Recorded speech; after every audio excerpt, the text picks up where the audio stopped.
ಓಂ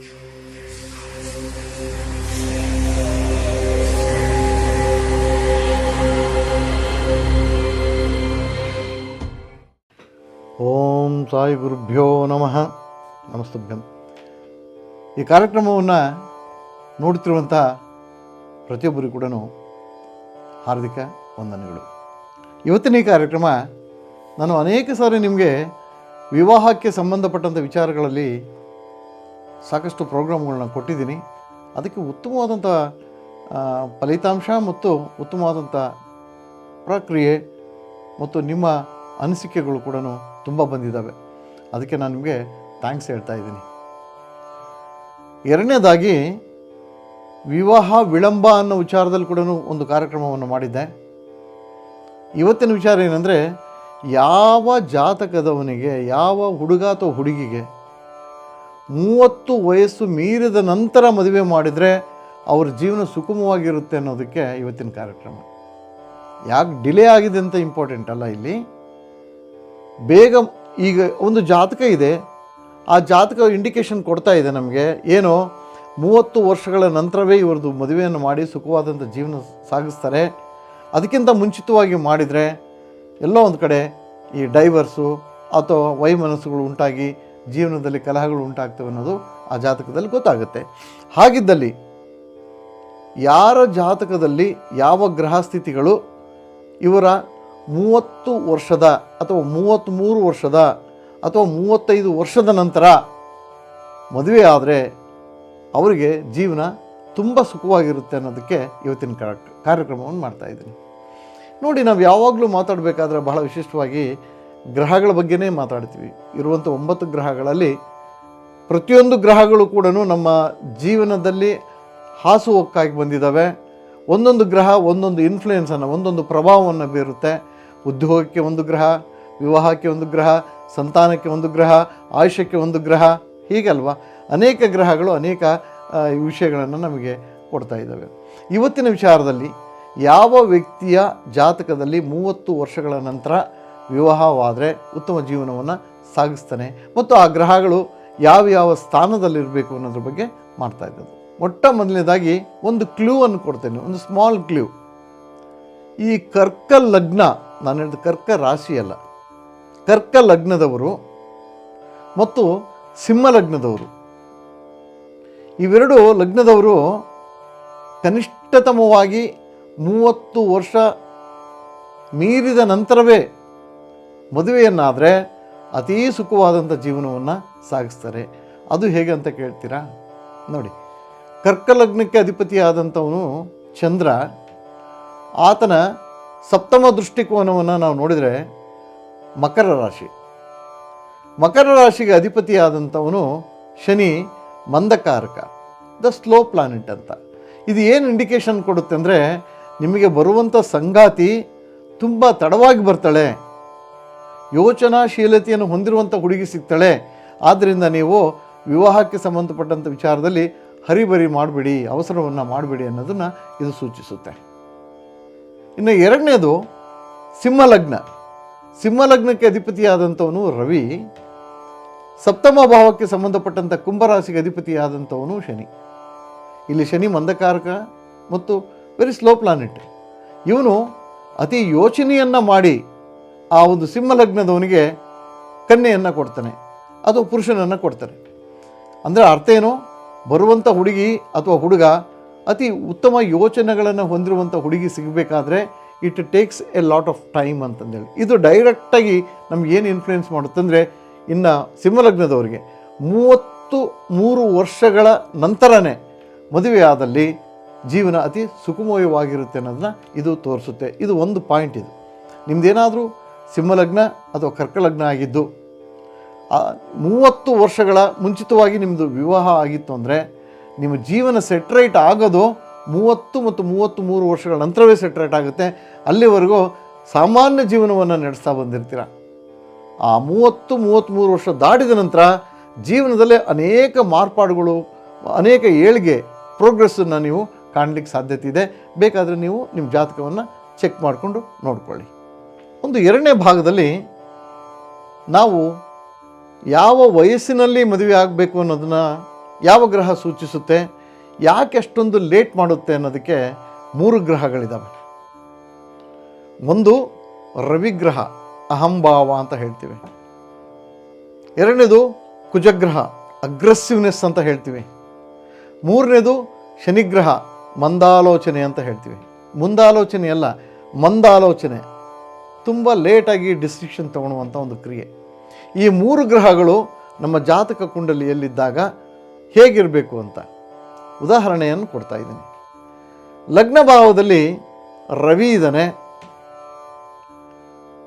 ಅವನೇನು ಯೋಚನೆ ಮಾಡ್ತಾನಂದರೆ, ನಾನು ಮಾಡಿಕೊಳ್ಳುವಂಥ ಹುಡುಗಿ ಅತಿ ಉತ್ತಮವಾಗಿರಬೇಕು, ನೋಡಿ ಅಹಂಕಾರ, ನಾನು ಹೇಳಿದ ಹಾಗೆ ಕೇಳ್ಕೊಂಡಿರಬೇಕು, ನನ್ನ ಅಧಿಕಾರನೇ ನಡೀಬೇಕು, ಈ ರೀತಿಯ ಒಂದು ಯೋಚನೆಗಳನ್ನು ಅವನು ಮಾಡ್ತಾ ಇರ್ತಾನೆ. ಇದು 100% ಟ್ರೂ. ಇದು ಆಕಸ್ಮಿಕವಾಗಿ ಲಗ್ನ ಭಾವದಲ್ಲಿ ಕುಜನಿದ್ರೆ ಈಸ್ ವೆರಿ ಅಗ್ರೆಸಿವ್ ಪರ್ಸನಾಲಿಟಿ. ಎಷ್ಟು ಸಾವಿರ ಹುಡುಗಿಯರನ್ನು ತೋರಿಸಿದ್ರು ಕೂಡ ಆ ಹುಡುಗಿಗೆ ಏನಾದರೂ ಒಂದು ಕೊಂಕನ್ನು ಕಂಡುಹಿಡಿತಾರೆ. ಆ ಹುಡುಗಿ ಕಲರ್ ಚೆನ್ನಾಗಿಲ್ಲ, ಆ ಹುಡುಗಿದು ಮೂತಿ ಚೆನ್ನಾಗಿಲ್ಲ, ಮುಖ ಚೆನ್ನಾಗಿಲ್ಲ, ಲಕ್ಷಣ ಇಲ್ಲ, ಜಾಬ್ ಸರಿಗಿಲ್ಲ, ಪ್ರಾಪರ್ಟಿ ಸರಿಗಿಲ್ಲ, ಈ ರೀತಿಯಾದ ಯೋಚನೆಗಳು ಬರ್ತವೆ. ಹೀಗೆ ಮಾಡಿ ಮಾಡಿ ಮಾಡಿ ಅವರು ಲೇಟ್ ಮ್ಯಾರೇಜ್ಗೆ ಹೋಗ್ತಾರೆ. ಎಷ್ಟು ಲೇಟು? 33. ಆಕಸ್ಮಿಕವಾಗಿ ಲಗ್ನ ಭಾವದಲ್ಲಿ ಶನಿ ಇದ್ದಾನೆ ಅಂತ ತಿಳ್ಕೊಳ್ಳಿ, ಸಪ್ತಮದಲ್ಲಿ ರವಿ ಇದ್ದಾನೆ ಅಂತ ತಿಳ್ಕೊಳ್ಳಿ. ಇಂಥವ್ರ ಜಾತಕದಲ್ಲಿ ವಿವಾಹ ಆಗೋದು ತುಂಬ ವಿರಳ, ಆಗೋಕ್ಕೆ ಸಾಧ್ಯತೆಗಳು ತುಂಬ ಕಡಿಮೆ.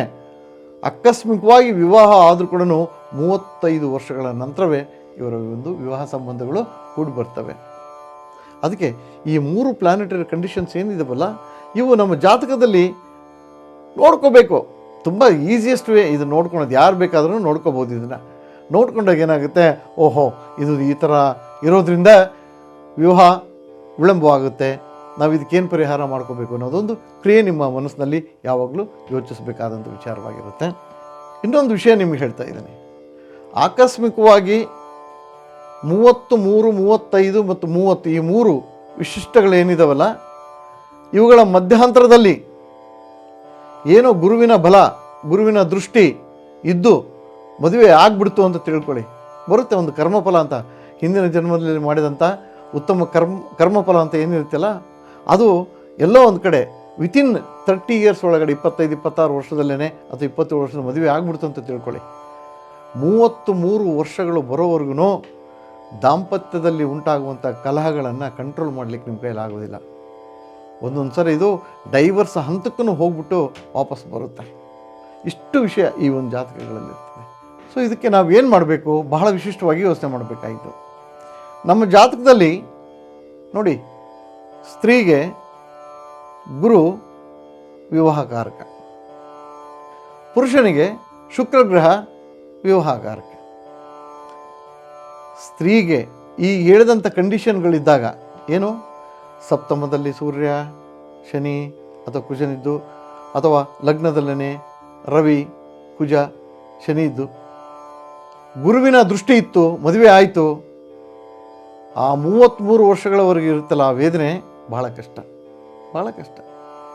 ಇದರಲ್ಲಿ ಬಹಳ ಮುಖ್ಯವಾಗಿ ನಾವು ಹೇಳಬೇಕಾಗಿದ್ದೇನೆಂದರೆ, ಯಾವುದೇ ಕಾರಣಕ್ಕೂ ಮದುವೆಯನ್ನು ಮಾಡ್ಕೋಬೇಕಾದಾಗ ಶುಕ್ರಗ್ರಹ ಸ್ಥಿತಿಯನ್ನು ನೋಡಬೇಕು. ಶುಕ್ರ ಏನಾದರೂ ಈ ರವಿ ಜೊತೆಗೆ ಇದ್ದಾಗ, ಅಥವಾ ಶನಿಯ ಜೊತೆ ಇದ್ದಾಗ, ಅಥವಾ ಕುಜನ ಜೊತೆ ಇದ್ದಾಗ ಶುಕ್ರ ಡ್ಯಾಮೇಜ್ ಆಗ್ತಾನೆ ರೀ, ಡ್ಯಾಮೇಜ್ ಆಗ್ತಾನೆ. ನಾನು ಆಗಲೇ ಹೇಳಿದೆ, ಇನ್ನೊಂದು ಪ್ರೋಗ್ರಾಮಲ್ಲಿ ಹೇಳಿದ್ದೀನಿ, ಶುಕ್ರ ಸ್ವೇಚ್ಛಾಕಾರಕ ಅಂತ ಹೇಳಿದ್ದೀನಿ. ಇದರ ಅರ್ಥ ಏನು ಅಂದರೆ, ಗಂಡ ಮತ್ತು ಹೆಂಡತಿಯ ಮಧ್ಯದಲ್ಲಿ ಯಾವುದೇ ರೀತಿಯ ಸಂಬಂಧಗಳು ಸರಿಯಾಗಿರುವುದಿಲ್ಲ, ಮನಸ್ಸು ಉಲ್ಲಾಸಿತವಾಗಿರುವುದಿಲ್ಲ. ಹೀಗಿರುವಾಗ ಸಂತಾನಕ್ಕೆ ಸಂಬಂಧಪಟ್ಟಂಥ ಅನೇಕ ವಿಚಾರಗಳು ಅಡ್ಡಿ ಆತಂಕಗಳನ್ನು ಸೃಷ್ಟಿ ಮಾಡ್ತವೆ. ಆದ್ದರಿಂದ ನೋಡಬೇಕಾದಂಥ ಕ್ರಿಯೆ ಏನಂದರೆ, ಶುಕ್ರ ಉತ್ತಮವಾಗಿರಬೇಕು, ಗುರು ಉತ್ತಮವಾಗಿರಬೇಕು, ಮತ್ತು ಈ ಗ್ರಹ ಸ್ಥಿತಿಗಳು ಏನು ರವಿ, ಶನಿ ಮತ್ತು ಕುಜ, ಆ ಸ್ಥಿತಿಗಳು ಉತ್ತಮವಾಗಿರಬೇಕು. ಆ ಸಂದರ್ಭದಲ್ಲಿ ಚೆನ್ನಾಗಿದ್ದಾಗ ನಾವು ಮದುವೆಯನ್ನು ಮಾಡಲಿಕ್ಕೆ ರೆಡಿಯಾಗಿರಬೇಕು. ಅದಕ್ಕೆ ಸಂಬಂಧಪಟ್ಟಂಥ ಕೆಲವೊಂದು ಪರಿಹಾರಗಳಿರ್ತವೆ. ಏನು, ಡಿಲೇ ಆಗುತ್ತೆ, ತುಂಬ ಲೇಟ್ ಆಯಿತು ನಮ್ಮ ಮಕ್ಕಳು ಮದುವೆ, ಯಾವಾಗ ಮಾಡಬೇಕು ಅಂತ ಹೇಳ್ತಿರ್ತಿಲ್ವ, ಇಂಥ ಗ್ರಹ ಸ್ಥಿತಿಗಳಿದ್ದಾಗ ತುಂಬ ಡಿಲೇ ಆಗುತ್ತೆ. ಆದರೆ ದೈವಾನುಗ್ರಹ ಅಂತ ಒಂದಿದೆಯಲ್ಲ, ಆ ದೈವಾನುಗ್ರಹ ಇದ್ದಾಗ ಎಂಥದೇ ತೊಂದರೆಗಳಿದ್ದರೂ ಕೂಡ, ಎಂತಹ ಗ್ರಹಗಳ ಒಂದು ಪ್ರಭಾವ ನಿಮಗೆ ಸರಿಯಾಗಿ ಇಲ್ಲದಿದ್ದರೂ ಕೂಡ ದೈವಾನುಗ್ರಹದಿಂದ ಮದುವೆಗಳಾಗಲಿಕ್ಕೆ ಸಾಧ್ಯತೆಗಳಿರ್ತವೆ. ಏನು ಮಾಡಬೇಕು ಅಲ್ವಾ? ಇಲ್ಲಿ ಜಾತಕವನ್ನು ಹೊಂದಾಣಿಕೆ ಮಾಡೋದು ಅತಿ ಮುಖ್ಯ ಒಂದು ರೋಲ್. ಇಲ್ಲಿ ಅದು ಬಹಳ ಮುಖ್ಯ ರೋಲ್, ಇಂಪಾರ್ಟೆಂಟ್. ಅದು ನೋಡಿದಾಗ ಹುಡುಗನಿಗೂ ಅದೇ ಪ್ರಭಾವ ಅಂದರೆ ಹುಡುಗನಿಗೂ ಅದೇ ಒಂದು ಜಾತಕದ ದೋಷಗಳಿದ್ದು ಹುಡುಗಿಗೂ ಅದೇ ಜಾತಕದ ದೋಷಗಳಿದ್ದರೆ ದಯಮಾಡಿ ಅದನ್ನು ರಿಜೆಕ್ಟ್ ಮಾಡಬೇಕಾಗುತ್ತೆ. ಒಂದು ವಿಚಾರ, ಸರಿಯಾದ ಹೊಂದಾಣಿಕೆ ಮಾಡಬೇಕು ಒಂದನೇದು. ಎರಡನೇದು, ಹೊಂದಾಣಿಕೆ ಆದ ತಕ್ಷಣವೇ ಏನು ಮಾಡಬೇಕು, ನಮ್ಮ ಆರಾಧ್ಯ ಕುಲದೈವಕ್ಕೆ ಹರಕೆಯನ್ನು ಕೊಟ್ಟು ಬರಬೇಕು. ನಾವು ಈ ರೀತಿ ವಿವಾಹ ಸಂಬಂಧ ವಿಚಾರಗಳನ್ನ ಮಾತಾಡ್ಕೊಂಡಿದ್ದೀವಿ, ಅವರ ಜೀವನದಲ್ಲಿ ಸುಖವಾದಂಥ ಜೀವನವನ್ನು ಕೊಡು ಅಂತ ಹೇಳಿಬಿಟ್ಟು ಹರಕೆ ಕಟ್ಕೊಂಡು ಬರಬೇಕು. ಇದು ಮೂರನೇದು ಬಹಳ ಮುಖ್ಯವಾದಂಥ ವಿಚಾರ, ಗಂಗಾ ಪೂಜೆಯನ್ನು ಒಂದು ವಿಶಿಷ್ಟತೆ ಏನಿದೆಯಲ್ಲ, ಇದು ಎಂತಹ ಒಡೆದು ಹೋಗುವಂಥ ಕುಟುಂಬಗಳನ್ನು ಕೂಡ ಕೂಡಿಸುವಂಥ ಒಂದು ಮಹಾತಾಯಿಯ ಆಶೀರ್ವಾದ. ಈ ಗಂಗಾ ಪೂಜೆಯನ್ನು ಸಮುದ್ರದ, ನದಿಯ ಅಥವಾ ನಿಮ್ಮ ಹತ್ತಿರದಲ್ಲಿರುವಂಥ ಬಾವಿಗಳು ಇಂಥಲ್ಲಿ ಒಂದು ವಿಶೇಷವಾಗಿ, ಹಳ್ಳಿ ಕಡೆಯೆಲ್ಲ ನೀವು ಮಾಡೋದು ಗೊತ್ತಿಲ್ಲ ಅಂದರೆ ಕೇಳಿ ತಿಳ್ಕೊಬೋದು, ಫೋನ್ ಮಾಡಿ ಕೇಳಿ ತಿಳ್ಕೊಳ್ಳಿ, ಏನು ತೊಂದರೆ ಏನಿಲ್ಲ. ಈ ಗಂಗಾ ಪೂಜೆಯನ್ನು ಪ್ರತಿ ವರ್ಷವೂ ಮಾಡಲೇಬೇಕು. ಯಾವ ತಿಂಗಳಲ್ಲಿ ಮದುವೆ ಆಗಿರುತ್ತೋ ಅಥವಾ ಯಾವ ರಾಶಿ ನಕ್ಷತ್ರಗಳಲ್ಲಿ ಮದುವೆಗಳಾಗಿರ್ತವೋ, ಯಾವ ಮುಹೂರ್ತಗಳಾಗಿರ್ತವೋ ಇಂಥವನ್ನೆಲ್ಲ ನೋಡಿ ಬರೆದಿಟ್ಕೊಂಡಿರ್ತೀರಲ್ವ, ಅದೇ ಸಂದರ್ಭದಲ್ಲಿ ನೀವು ಗಂಗಾ ಪೂಜೆಯನ್ನು ಒಂದು ವಾರ ಮುಂಚೆ ಅಥವಾ ಒಂದು ವಾರ ಲೇಟ್ ಆದ್ರೂ ಪರವಾಗಿಲ್ಲ, ಉತ್ತಮವಾದಂಥ ನಕ್ಷತ್ರದ ದಿನ ನೀವು ಗಂಗಾ ಪೂಜೆಯನ್ನು ಗಂಡ ಹೆಂಡತಿ ಇಬ್ಬರು ಮಾಡಬೇಕು. ಆಗ ನಿಮ್ಮ ಕುಟುಂಬ ಯಾವತ್ತೂ ಸುಖ ಸಂತೋಷವಾಗಿರಲಿಕ್ಕೆ ಸಾಧ್ಯತೆ ಇದೆ. ಇದು ಎರಡನೇದು ಪರಿಹಾರ. ಇನ್ನು ಮೂರನೇ ಪರಿಹಾರ ಒಂದಿದೆ. ಇನ್ನು ಮೂರನೇದು ಬಹಳ ವಿಶಿಷ್ಟವಾದಂಥ ಒಂದು ಪಾರಾಯಣ ಇದೆ. ಯಾವಾಗ ಇವೆಲ್ಲ ಗ್ರಹಸ್ಥಿತಿಗಳು ಇದ್ದು ವಿವಾಹ ವಿಳಂಬವಾಗ್ತಾ ಇದೆ 30 ವರ್ಷ ದಾಟೋಯಿತು ಅಂತಂದ್ರೂ ಕೂಡ ವಿವಾಹ ವಿಳಂಬವಾಗ್ತಾ ಇದ್ದಾಗ ಏನು ಮಾಡಬೇಕು, ನೀವು ಸ್ವಯಂವರ ಪಾರ್ವತಿಯ ಸಂಬಂಧಪಟ್ಟಂತಹ ಒಂದು ಪಾರಾಯಣ ಬರುತ್ತೆ. ಅದನ್ನು ನೀವು ಪ್ರತಿ ಮಂಗಳವಾರ, ಪ್ರತಿ ಶುಕ್ರವಾರ ಪೂಜೆಯನ್ನು ಸಲ್ಲಿಸಿದ ನಂತರ ಪಾರಾಯಣ ಮಾಡ್ತಾ ಬರಬೇಕು. ಡೈಲಿ ಪಾರಾಯಣ ಮಾಡಿದರೆ ಸ್ತ್ರೀ, ಸ್ಪೆಷಲಿ ಯಾವ ಮಗುವಿಗೆ, ಯಾವ ಹುಡುಗಿಗೆ ಮದುವೆ ತುಂಬ ಲೇಟ್ ಆಗ್ತಿದೆಯೋ ಅವರು ಈ ಸ್ವಯಂವರ ಪಾರ್ವತಿ ಪಾರಾಯಣವನ್ನು ಮಾಡ್ತಾ ಬರಬೇಕು. ಅವಳ ಅನುಗ್ರಹದಿಂದ, ಪಾರ್ವತಿ ಅನುಗ್ರಹದಿಂದ ಡೆಫಿನೆಟ್ಲಿ ನಿಮಗೆ ಉತ್ತಮವಾದಂಥ ಕಂಕಣ ಬಲ ಕೂಡ್ಕೊಂಡ್ಬರುತ್ತೆ. ಇನ್ನು ನಾಲ್ಕನೇದೊಂದು ಪರಿಹಾರವೂ ಇದೆ ಇದಕ್ಕೆ. ಏನಿದು ನಾಲ್ಕನೇ ಪರಿಹಾರ ಅಂತಂದರೆ, ವಿಶೇಷವಾಗಿ ಶುಕ್ರವಾರದ ದಿನ ಸ್ವಲ್ಪ ಅರಿಶಿಣವನ್ನು ನಮ್ಮ ದೇಹಕ್ಕೆ ಹಚ್ಚಿ ಸ್ನಾನವನ್ನು ಮಾಡಿದ ನಂತರ ಶ್ರೀಕೃಷ್ಣ ಮತ್ತು ರುಕ್ಮಿಣಿಗೆ ಸಂಬಂಧಪಟ್ಟಂತಹ ವಿಗ್ರಹವನ್ನು ಪೂಜಾ ಕೋಣೆಯಲ್ಲಿಟ್ಟು ರುಕ್ಮಿಣಿಗೆ ಸಂಬಂಧಪಟ್ಟಂಥ ರುಕ್ಮಿಣಿ ಅಷ್ಟಕವನ್ನು ಪಾರಾಯಣ ಮಾಡ್ತಾ ಬರಬೇಕು. ಆ ಮಹಾತಾಯಿ ರುಕ್ಮಿಣಿಯ ಆಶೀರ್ವಾದದಿಂದ ಉತ್ತಮವಾದಂಥ ಪತಿ ನಿಮಗೆ ಸಿಗ್ತಾನೆ. ಸೊ ಈ ಎಲ್ಲ ವಿಷಯಗಳನ್ನು ಕೂಡ ನೀವು ಗಮನಿಸ್ತಾ ಇದ್ದೀರಾ. ಇದು ಎಲ್ಲರಿಗೂ ಸಂಬಂಧಪಟ್ಟಂಥ ವಿಚಾರ ಆಗಿದ್ರೂ ಕೂಡ ಕೆಲವು ವ್ಯಕ್ತಿಗಳಿಗೆ ಅತಿ ಹತ್ತಿರದ ಸಂಬಂಧವನ್ನು ಏರ್ಪಡಿಸುತ್ತೆ. ನಾವು ಈ ಸಮಸ್ಯೆಯಿಂದ ಬಳಲ್ತಾ ಇದ್ದೀವಿ. ಈ ಸಮಸ್ಯೆಯನ್ನು ಹೇಗೆ ಪರಿಹಾರ ಮಾಡ್ಕೋಬೇಕು ಅಂತ ಗೊತ್ತಾಗಿರಲಿಲ್ಲ. ಕನಿಷ್ಠ ಪಕ್ಷ ನನ್ನ ಈ ಕಾರ್ಯಕ್ರಮವನ್ನು ನೋಡಿದ ಮೇಲೆ ನಿಮಗೆ ಇದು ಮಾಡಬೇಕು ಅಂತ ಮನಸ್ಸಿದ್ದಲ್ಲಿ ದಯಮಾಡಿ ಇದನ್ನು ಮಾಡಿ. ಇನ್ನೂ ಅನೇಕ ಇನ್ಫಾರ್ಮೇಷನ್ಸ್ಗಳು ಬೇಕಾಗಿರ್ತವಲ್ವ, ಆದ್ದರಿಂದ ನನ್ನ ಈ ಚಾನಲನ್ನು ನೀವು ಸಬ್ಸ್ಕ್ರೈಬ್ ಮಾಡಿ, ಬೆಲ್ ಐಕಾನ್ ಅಂತ ಇದೆಯಲ್ಲ ಅದನ್ನು ಸ್ವಲ್ಪ ಒತ್ತಿ, ನಿಮಗೆ ನಾವು ಮಾಡುವಂಥ ಕಾರ್ಯಕ್ರಮಗಳು ನಿಮಗೆ ಬೇಗ ತಲುಪುತ್ತೆ. ಎರಡನೇದಾಗಿ ನನ್ನನ್ನು ಸಂಪರ್ಕಿಸಬೇಕು ಅಂದರೆ ಕೆಳಗಡೆ ಸ್ಕ್ರೋಲಿಂಗಲ್ಲಿ ನನ್ನ ಮೊಬೈಲ್ ನಂಬರ್ಗಳು ಹೋಗ್ತಾ ಇದ್ದಾವೆ, ಅಥವಾ ಆಫೀಸ್ಗೂ ಬರ್ಬೋದು. ಬಂದು ನೀವು ನಿಮ್ಮ ಸಮಸ್ಯೆಗಳನ್ನು ಸಾಧ್ಯವಾದಷ್ಟು ಪರಿಹಾರ ಮಾಡಿಕೊಡ್ತೀರಿ ಅಂತ ಹೇಳ್ತಾ ಇವತ್ತಿನ ಕಾರ್ಯಕ್ರಮವನ್ನು ಮುಗಿಸ್ತಾ ಇದ್ದೀನಿ. ಸಾಯಿ ಗುರುಭ್ಯೋ ನಮಃ.